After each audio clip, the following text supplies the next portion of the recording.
Right, today I'm at Ramblin Man Fair at Maidstone in Kent, Moat Park. We've got some sound checks going on the main stage behind us, but I'm joined today by Jack J Hutchinson. Welcome, Jack. How you doing, man? Well, it's great to catch up with you again. This fair is quite a place to be at the moment. It's got some great vibes, always has done over the years. Some amazing artists have come through here. You played here last year yourself, I believe. Yeah, I played in the VIP area last year, played at the blues stage the year before, so this is my third year coming to the fair, and it's great, really good vibes and lovely people, and yeah, it's cool. So you're just here as a spectator this year and just to meet up with old friends? Absolutely, I'm here as a spectator and a drinker this year. So proper Jack. Yeah, it's kind of what I do anyway, but you know. Without the responsibility of putting on a show. What could go wrong? Well, you've just recently finished a crowdfunder campaign, is that what you call it? Or yeah. Kickstarter campaign? Yeah, Kickstarter campaign. For the new album that you're putting out later this year in October, I believe. And you had some amazing response right from the off. Yeah, it's been quite overwhelming, to be honest. I mean, I launched the Kickstarter with a view of raising about £2,500, which was to cover the mixing costs and also getting the album produced on vinyl. But we smashed that target within a day, and then we raised about another £1,000 on top. So it's been really cool to see that response, and you know, loads of people supporting the project, which is such a nice feeling, you know. Is it pretty humbling as an artist to get that response, especially that quick? Well, yeah, I mean, if I'd done the Kickstarter and no one had pre-ordered the album, it would have been a bit gutting. So yeah, I think it's really great that people believe in the music that I'm making. I think with the Downfall of Pledge and all that campaign stuff as well, this is the way forward, because at least the money goes directly to you to produce what you promised to produce, so it's perfect. I'll be honest, when all that stuff went wrong with Pledge, I was in two minds about whether to do a Kickstarter campaign, because I thought maybe people would be a little bit nervous about putting money into something, and you know, you want it 100% to be totally transparent. They want to see where that money's going, and ultimately if I'd raised that money and then it had disappeared, I'd have probably struggled to be able to afford to record the album. So yeah, Kickstarter, a big organisation that's been going a long time, so pretty trustworthy, I think. Well, this new album, Who Feeds the Wolf? Yeah. Now it's due for release in October, is that right? October the 18th. Cool, and you've just released or recently released the first video single from the album, Justified. Yeah. Which people seem to love. It's a lot more rocky, I suppose is the word, a lot more heavier, more riffy. I just think it's an angrier sort of song to anything I've done before. But it's a real good sound, it's a real meaty sound. It's more to what you would like live, I think, when you do live shows. And I know there's another couple of songs that you played the last year probably. Lucky Man's one, and I think Kiss Your Ass Goodbye is one that you're releasing next, and you've played that before as well. Well, we've actually tested a few of the songs live over the last 6 months. So when we did the support tour with Chris Barras, we did Kiss Your Ass Goodbye, we did Lucky Man, there's a tune on there called Peace of Mind, which we also debuted on that tour, and it was a great way of getting a feeler for what goes down well live and the sort of tunes that people were really digging, and that helped sort of make our minds up in terms of the track listing for the record, really. So if you set this album out as if it was a set list, so that you can listen from start to finish and you get that ups and the downs that you'll get in a normal set? Yeah, I mean, that was totally in our thinking. You come out and do a live show and you want those first 3 or 4 songs to really smack people in the face. Then you have the kind of ballady tune and bring it down a little bit, and then you bring it back up for the end. And the very last song on the record, which is a tune called Sleep Awake Obey, which is the last song that I recorded for the album, is absolutely mental. It's like it's like Pantera at the end of it, but I think that's going to be quite cool to play live.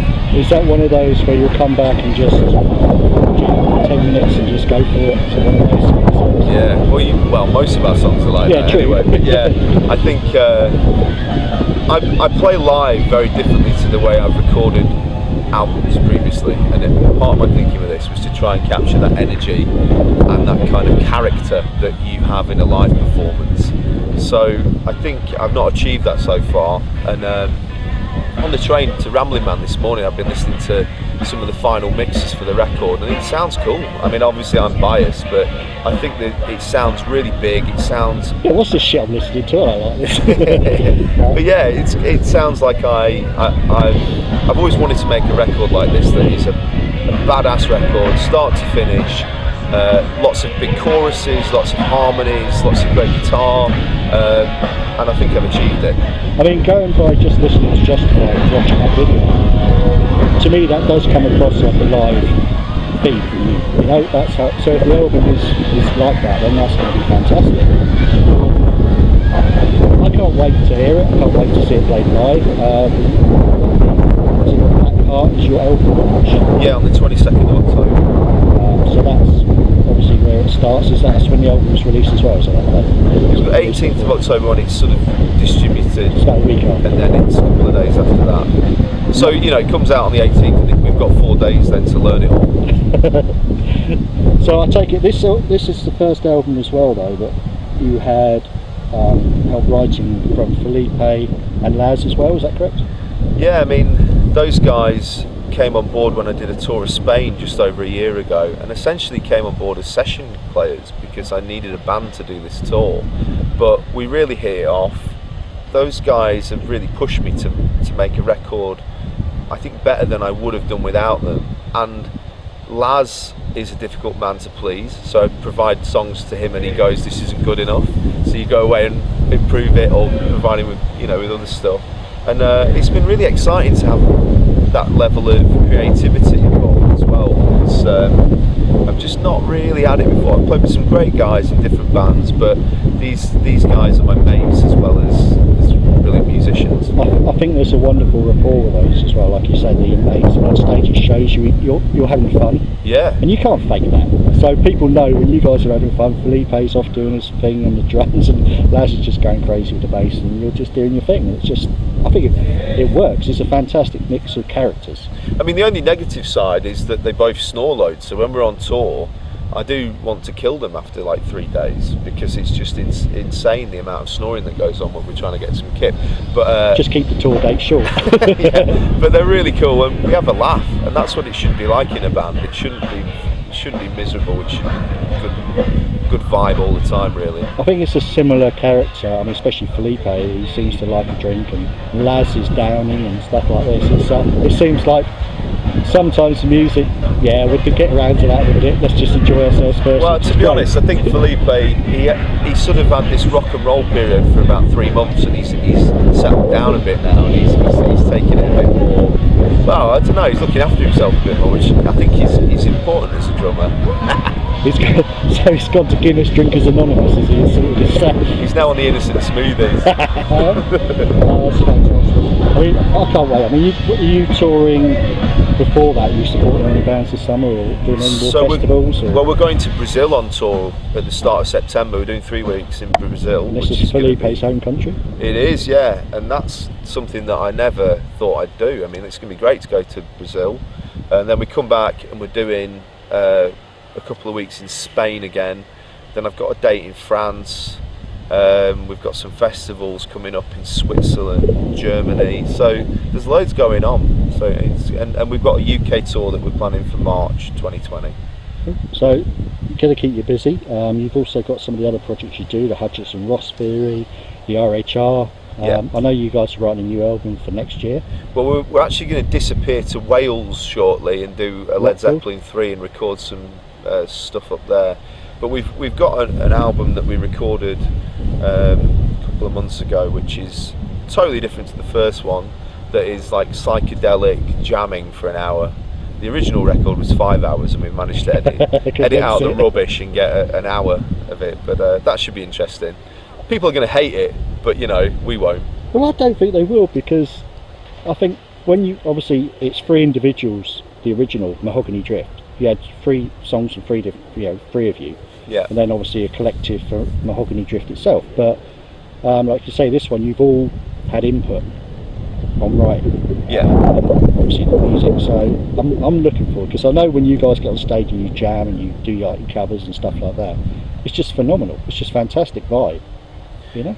Yeah, and it's been quite a challenge to capture that on an album, and it's totally different to the sort of music that I produce for my solo stuff, because I'm really I grew up on the Beatles and the Stones and having sort of 3-minute, you know, smack you in the face with melodies, choruses, hooks, and then, you know, obviously Led Zeppelin fan, all those riffs come into it. But it's been quite interesting to try and write a record where you're not restricted to those 3-minute confines and trying to get to a chorus within 30 seconds, and it's quite an eye-opener. So yeah, it'll be interesting to see how that feeds into my next solo album. It must be quite daunting as well when you're writing with two other, you know, for want of a better word, individual artists who are great in their own respect, to try and complement each other as you're writing, as opposed to writing for yourself. We never compliment each other, we just tell each other that we're rubbish. Which is compliment.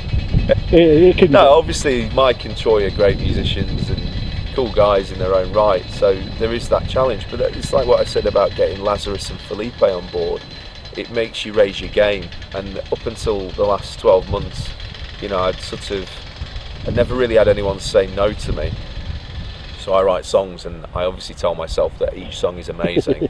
But having someone go, do you know what, that's not quite cutting it, initially it's quite scary, but I found it quite eye-opening in terms of how it can help push my songwriting. I think it also, like you say, it will make you a better songwriter, but it'll also make you a better person, because I think you'll appreciate other people's input. Yeah. Yeah, if they're, I mean, obviously people can be complete arseholes and just... Well, I am a complete arsehole. That's a swear word, I'll take that. No, but I mean, if someone trolls someone, just calls them all names on the sun, you're shit, you're crap, and all this, and they don't even know anything. But it's different to have constructive criticism by one of your peers or someone who knows, you know, that must be quite, actually, yeah, you know, you're right. And you take it on board more as though you wouldn't have done in the past, maybe. I think in the past I would have been devastated if somebody had told me one of my ideas wasn't that great. But maybe it's just that I've been doing this a few years now, and you become a little bit tougher in terms of taking on board other people's opinions, and also being able to say back to them, well, actually I disagree with what you just said. And I think that's cool. I think it has helped me grow. And then you can come to a happy medium where you get the end result. That I was going to say you've matured, but that's just bullshit. No. We won't go with that one. That's never going to happen. But no, look, man, Ramblin Man this weekend, it's going to be a stormer as always. It's a great festival, my favourite festival. The vibe's always great, the bands are fantastic, the people are wonderful. Let's enjoy it. I mean, you're here for the whole weekend. Yeah. I'm sure I'll bump into you many, many times over this weekend, and thanks for talking to me today at the fair. Cheers, Will. Take it easy.